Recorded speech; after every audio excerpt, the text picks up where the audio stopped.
A 2 kg ball is suspended by two light strings as shown in figure. What is the tension T in the angled string? Here, this is the string, and then it is making the rope is making an angle of 50 degrees with the uh, roof. Okay, so we have to find out the tension in the string.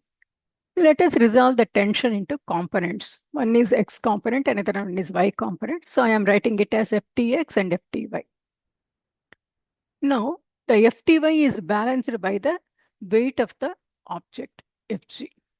And ftx is balanced by another string or another string whose tension is ft1. So if x component tension is balanced by the another string, and y component tension is balanced by the weight of the ball.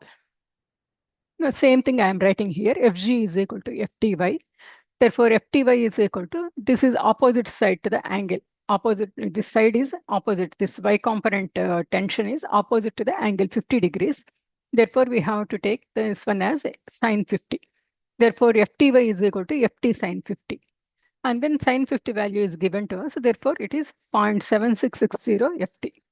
Fg is equal to mg. So that is equal to 19.6 newtons. So 0.7660 ft is equal to 19.6 newtons. Therefore, ft is equal to 19.6 divided by 0.7660 gives a value of 25.58 newtons. And rounding it, we will get tension in the angled string as 26 newtons. This is the answer for this question.